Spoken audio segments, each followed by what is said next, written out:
Hello and welcome to another Josh Plays 40k painting tutorial. Today will be the second part of our Hormagaunts of the Hive Fleet painting schemes, and for tonight we'll be doing the Hive Fleet Jormungandr, that iconic black and yellow carapace of the model, and we'll hopefully get this looking pretty good and ready for the tabletop shortly. So let's grab some brushes and get started.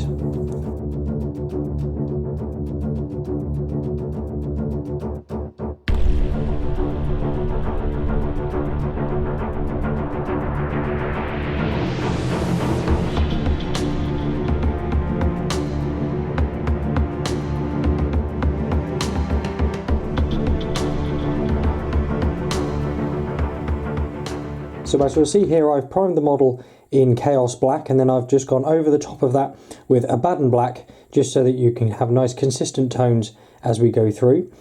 And then the first thing we're going to be doing is picking out that armour carapace on the top, and for this we're going to be using Avalanche Sunset, and you're probably going to want a couple of thin coats of this, but we're just going to be picking out all of the armour plating on the model, so the back part here, the head crest on the top, and then also the sort of knee to shin pads as well that are armoured on the model.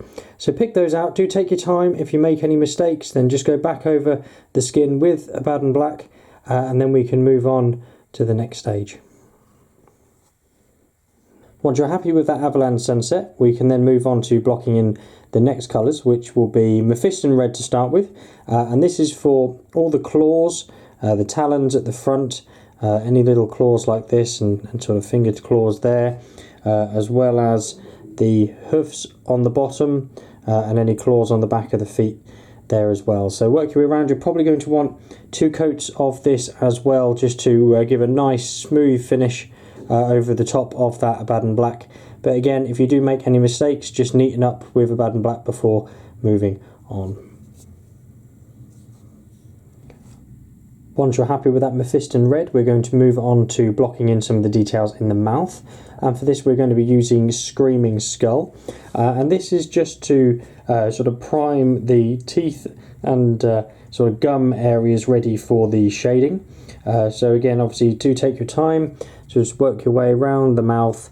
Obviously depending on which model you're working on, you may find that the mouth has maybe open or closed, but this sort of technique will work for both of them. And then obviously if you have got a tongue like this one has, you can do the next stage after this. If not, then you don't have to worry. Once you've got that mouth all primed with Screaming Skull, we're just going to pick out the tongue detail there, and for that we're going to use a little bit of Pink Horror, and this is just to start that off ready for when we get the shades on in a little while. So just be very careful not to get it on the teeth, and just get that coated.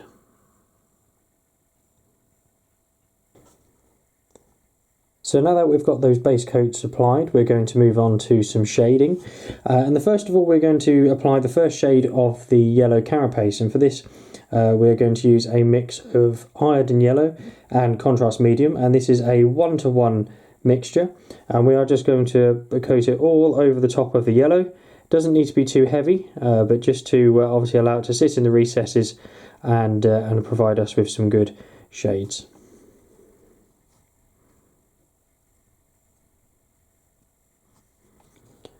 While we're waiting for that yellow shade to dry, the next shade we're going to move on to is for the red claws, and for this we're going to be using Blood Angel's Red Contrast. Again, this is just straight from the pot, rather than a mix like before, and this will just sort of strengthen those red tones as well as give some nice recess shading underneath. So again, don't need to go too heavy on the brush, but just enough to pick out those recessed areas.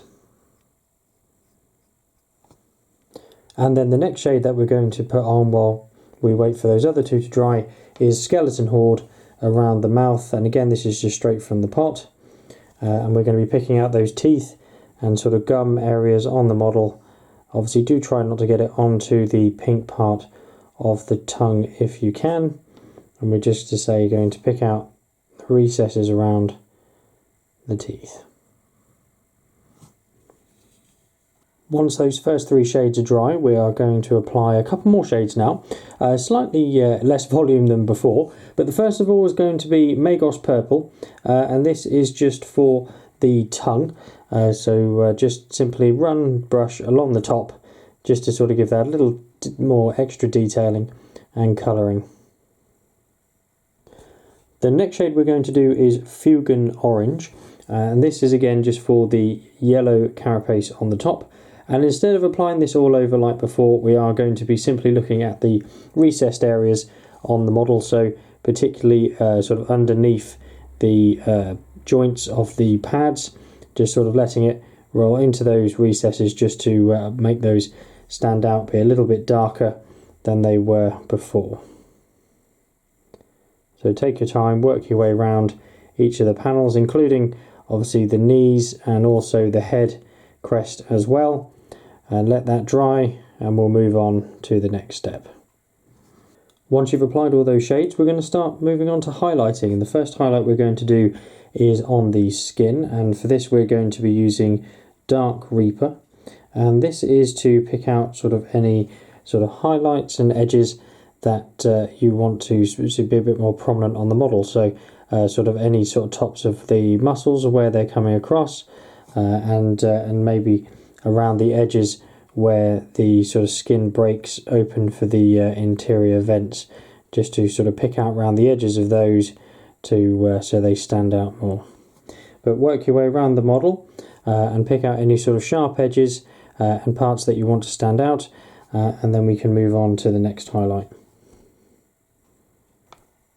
Once you're happy with that Dark Reaper, we're going to move on to the second skin highlight, and that will be Fenrisian Grey, and this is primarily to pick out the sharpest of edges that you want to make stand out, and also again sort of going very delicately around the edges of these vents to help pick those out and make those stand out a little bit more as well.